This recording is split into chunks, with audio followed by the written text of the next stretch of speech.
Welcome back to Lost World. So now that we're done with Rough Road, time for to go to Amber Mine, and then we'll be. So we done Rough Road. What about Soft Road?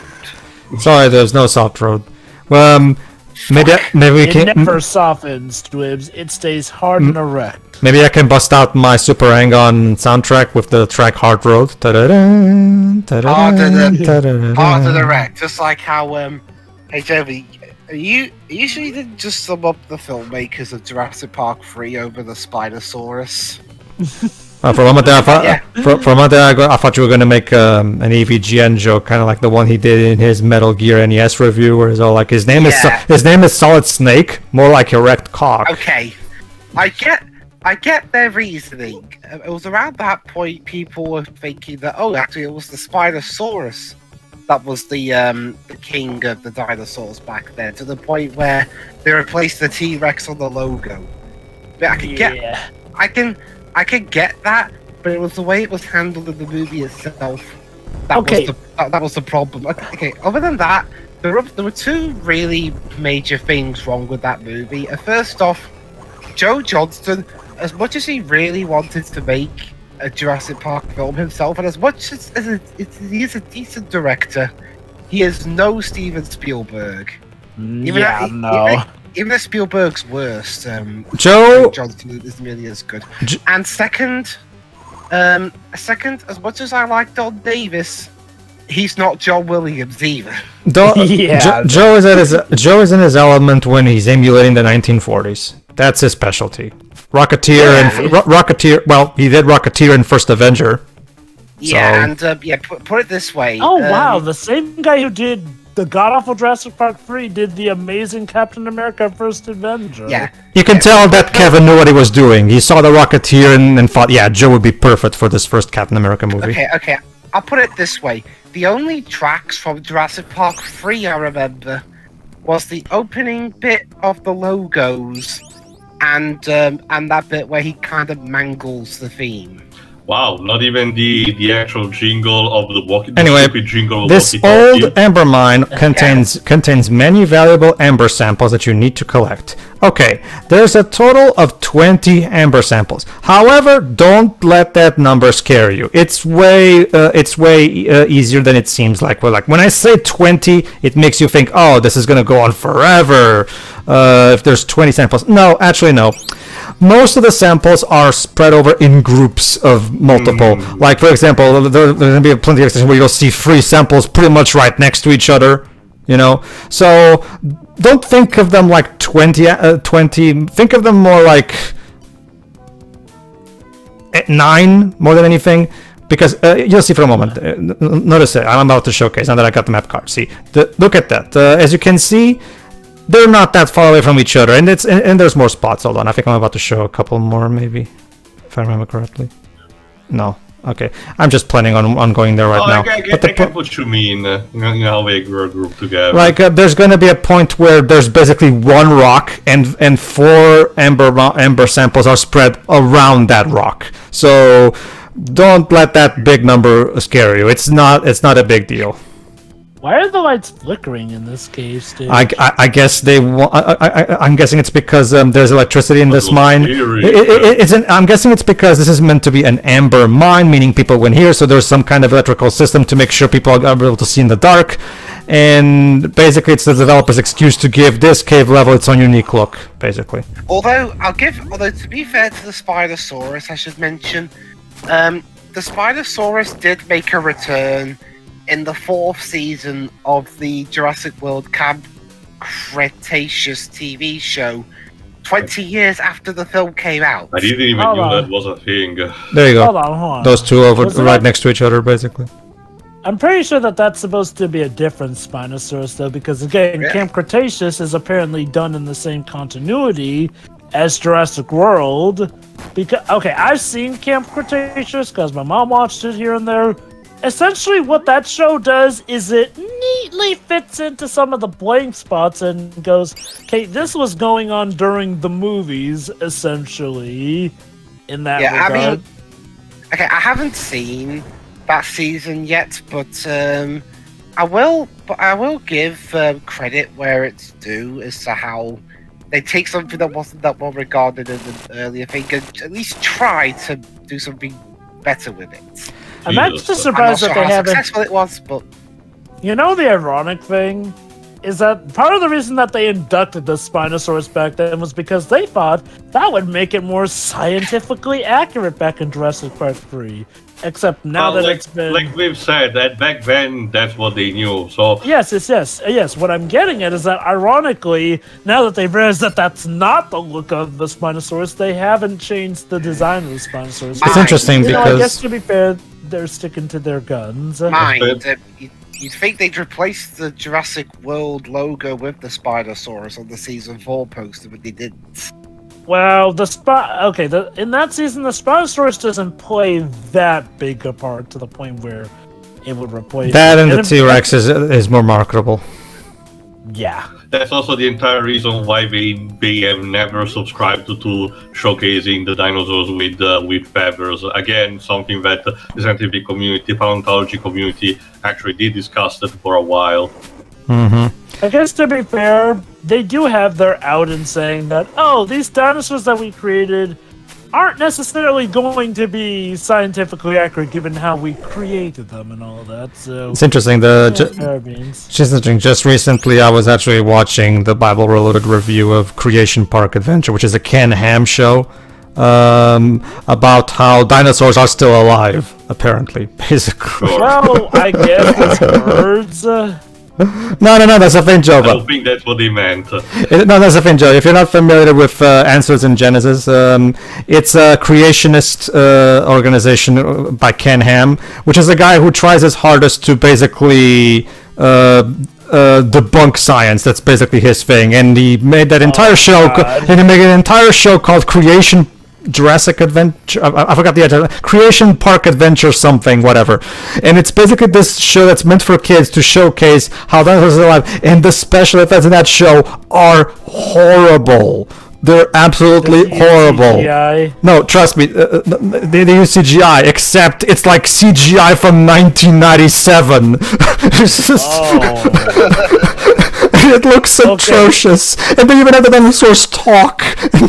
Oh, man. Wait, okay, so I gotta wonder. So what's his reasoning in dinosaurs being around? What's his thesis, his claim, his hypothesis? Well, okay, I would have to watch it again so I can have the words fresh in my memory.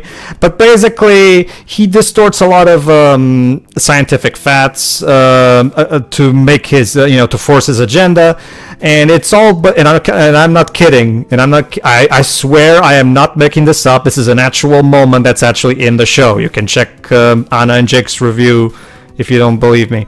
There's even a point where the two hosts are even discussing books, saying it seems that people are trying to say that dinosaurs were extinct to keep people from believing in the Bible, and I'm just like, so you're telling me that scientists are trying to manipulate scientific findings for a purpose of something that is completely irrelevant to their own field. Like, he's saying that somehow they're keeping all the dinosaurs under wraps. That's the thing, Jova. Ken Ham basically is a guy who loves appealing to the young Earth crowd, the people who believe that the Earth is 6,000 years old. He's literally all about that kind of propaganda, basically. Like that's his shtick. You can look this up. Answers in Genesis. That's the name of his organization, basically. Seriously though, where are we hiding all the dinosaurs then? I don't know. Ask Ken Ham. It's stupid. But no, that's the only major dinosaur. Oh crap! Jesus. All right, let's try that. Let's try that again. Basically, if you get struck by an aquatic mine, you just respawn back at the moment where you started. Just like you do in real life. Yes. It's a video game. Okay. Let's see. Honestly, okay, maybe this game made me reminded of something a couple of years back. Right here, see? No, you'll want to see? Four amber mines pretty much right next to each other. See? Mm-hmm. So as you can see, that number is kind of a deception. It's not really that big a deal. 20. Go on. helps. So yeah, go on, Joe. It helps that they place them not so much in the same area, but along the general pathway. So I get why there's that many, because if there was just one, you probably would just loop back overall. Go on, Teo, yes?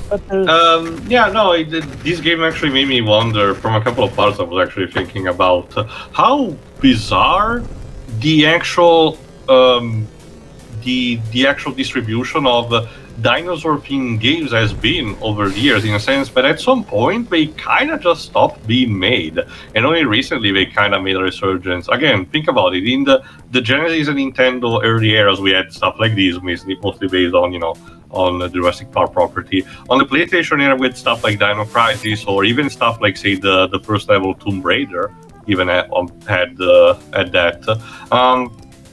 On the PS2, Xbox, and GameCube, we kind of stumbled a bit. We had the stuff like Fossil Spiders on Portable, for example, there was that.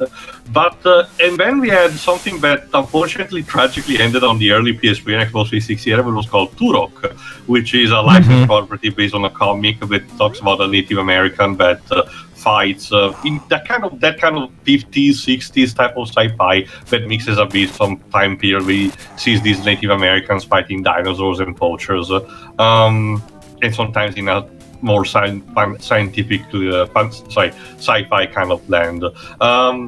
But it tragically ended in that early age of the PS3 and Xbox 360 when it inevitably received, guess what, a gritty reboot that nobody was asking about, which was typical of the time. But ever since, games with dinosaurs or themed around dinosaurs kind of started dwindling or not being present at all. And only recently we started having a comeback, ironically, partially with the Jurassic Park titles, but also with that new IP that Capcom is developing about weird battle royale defense simulator with dinosaurs that we mistook for Dino Crisis.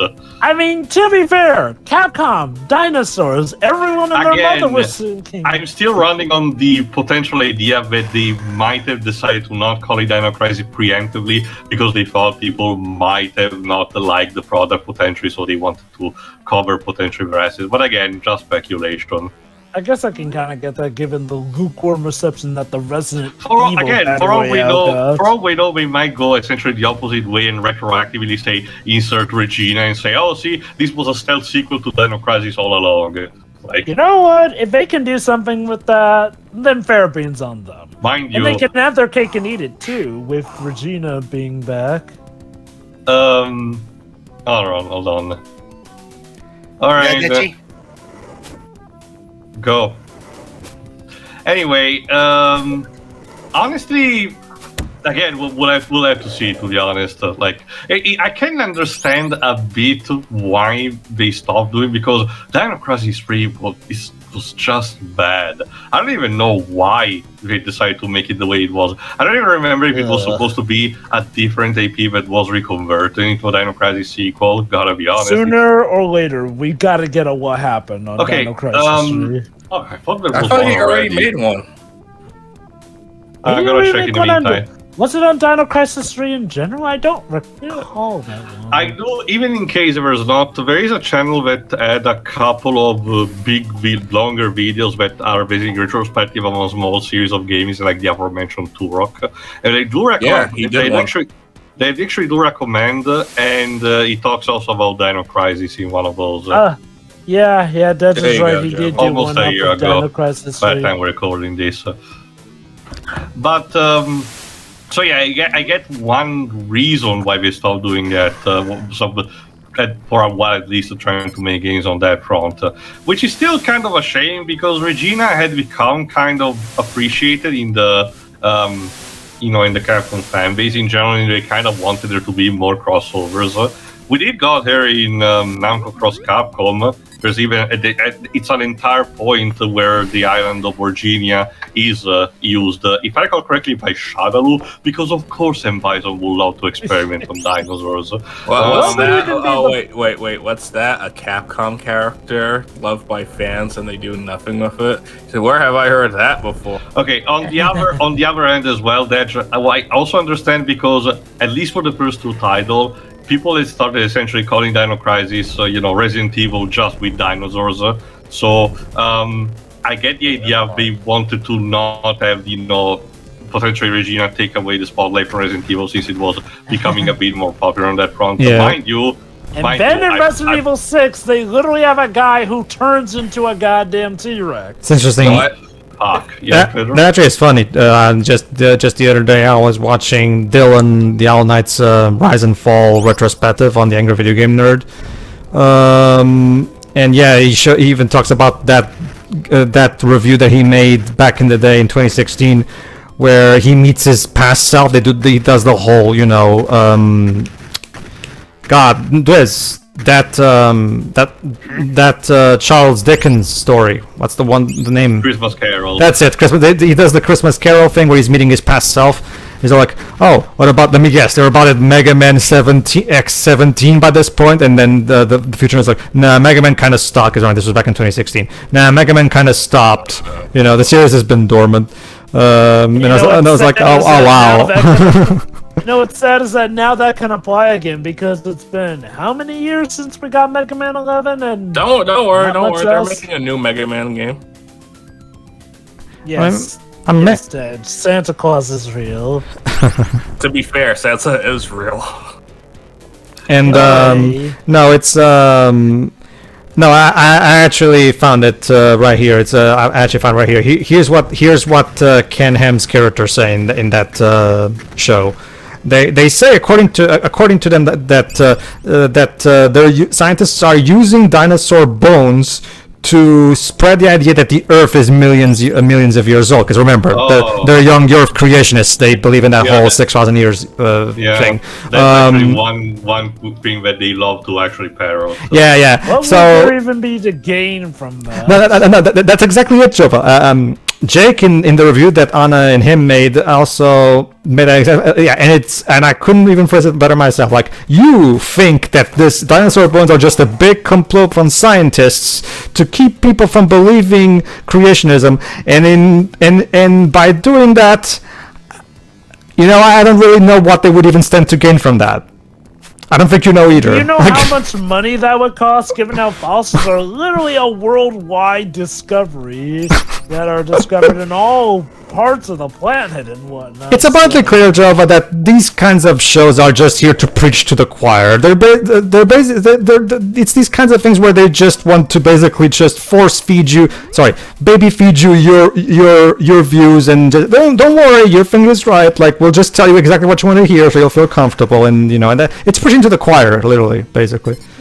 Pretty much. Alright, basically the edge to catch you up. Left to go. Yeah, basically the edge to catch you up. We have to get 20 amber sample. Now here's another one.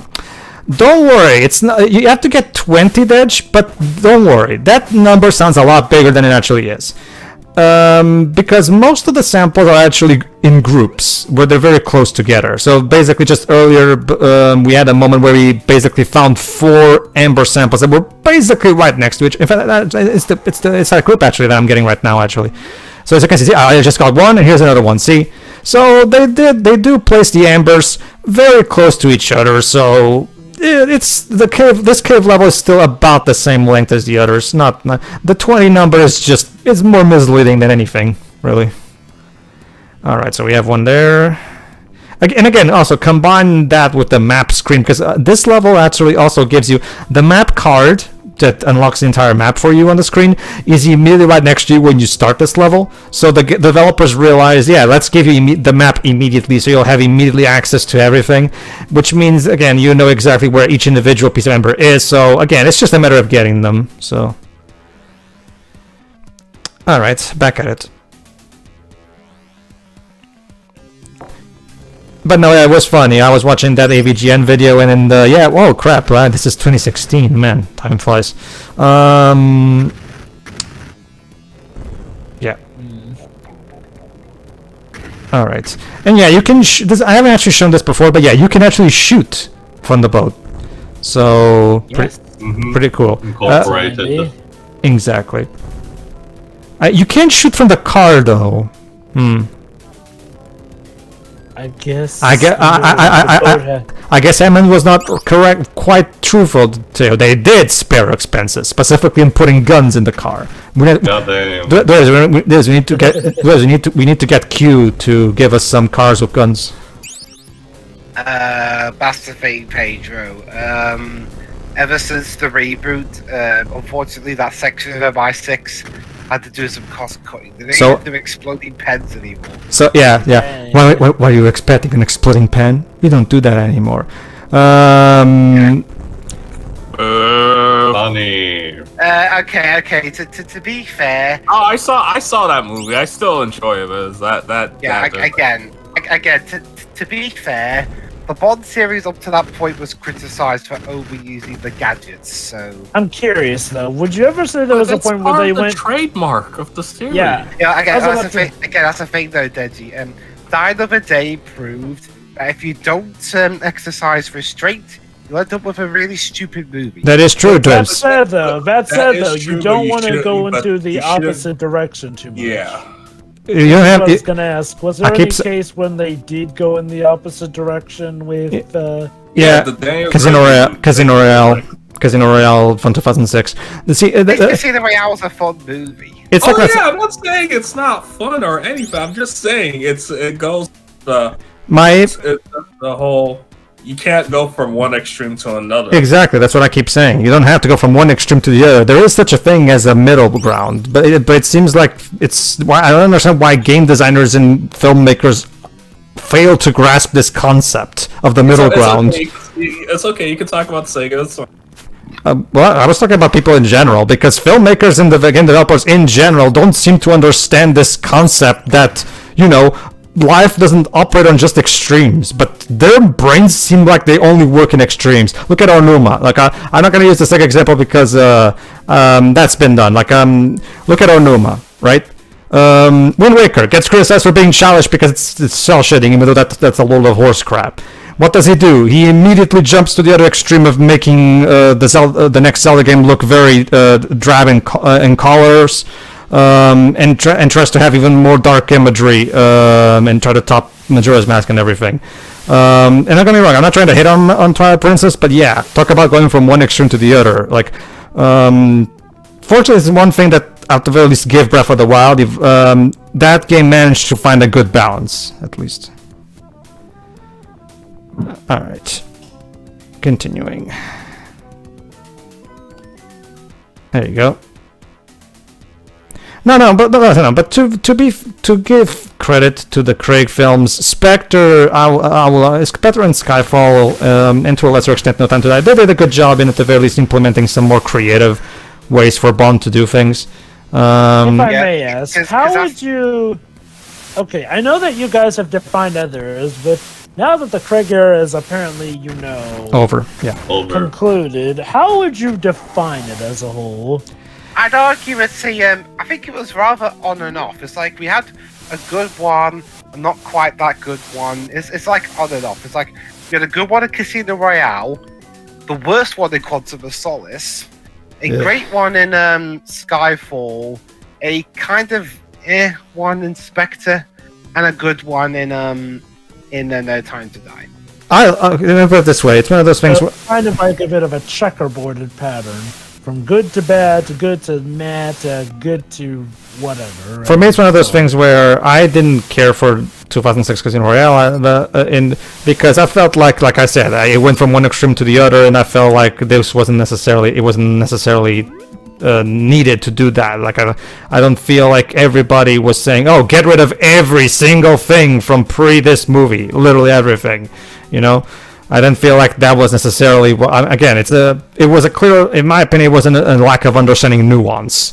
I mean, to be fair, it was a reboot, and they were going back to the book. Yeah. No, I mean, because that's the thing. That's why I give Casino Royale a lot more slack compared to Quantum of Solace, which basically repeats the plot point and character development of Casino Royale again, albeit not as good. Not to mention, but that's the thing, Dwebs, as we've talked before, if you take a look at Ian Fleming's books, yeah, let's just say those books haven't aged well, and that's all I'll say. He had sex with Mind a gay you, woman. Now mind she's you, straight. mind you. That's not even getting into the controversial bits. His writing style can also be a bit of a drag to read. I've seen Dominic Noble's. I never said Casino Royale was 100% like the book. I didn't say I didn't say you said it like that. It's just that, you know, their statement of saying, "Oh, we're going to be more faithful to the books now." I'm not saying that.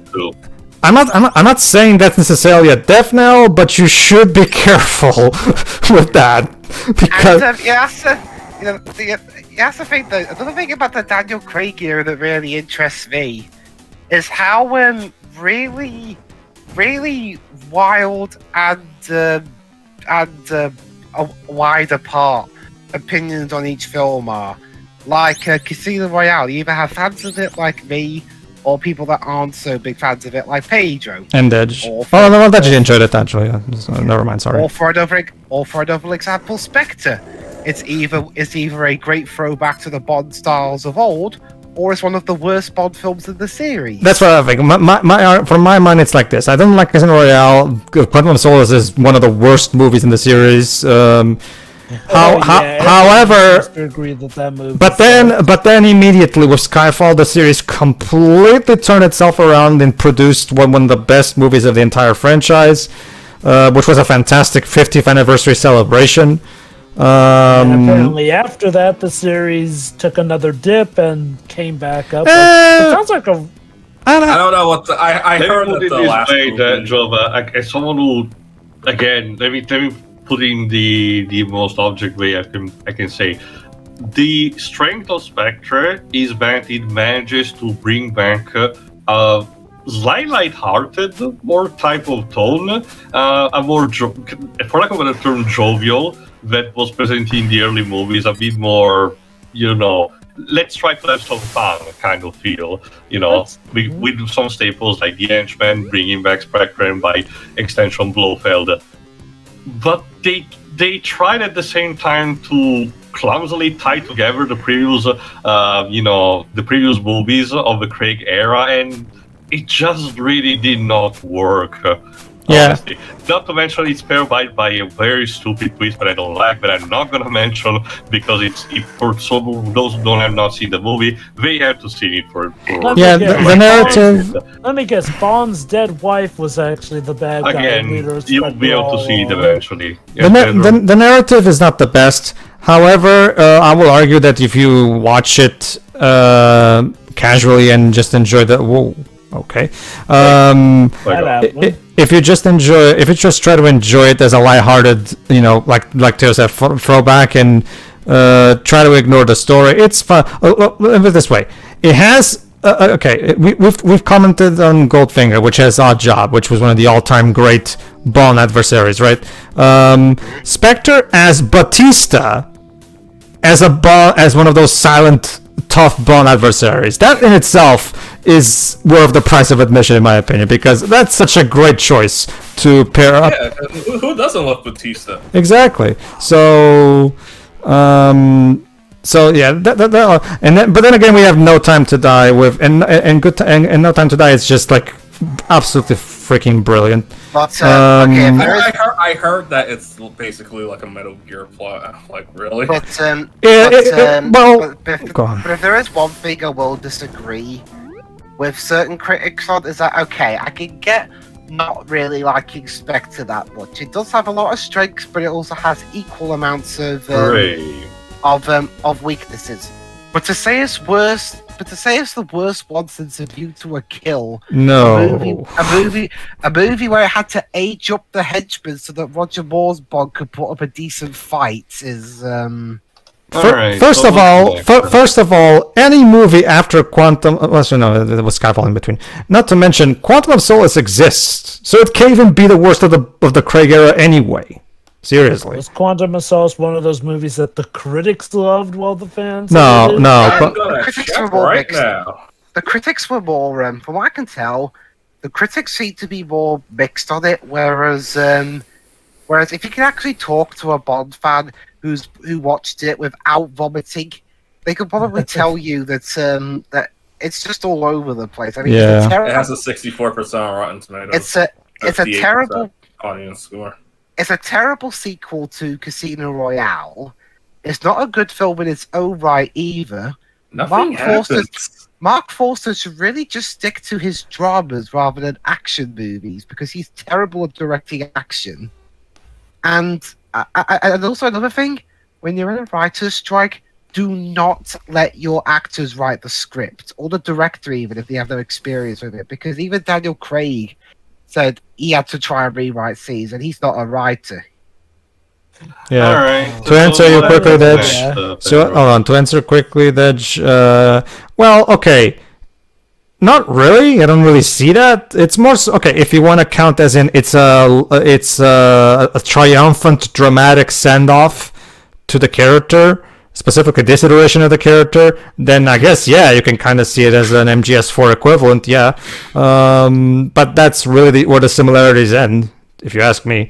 Anyway, to I answer. also heard that there was nanomachines involved. Oh, that was already, I think, in Spectre. That's just something that's kind of a thing in the Craig era.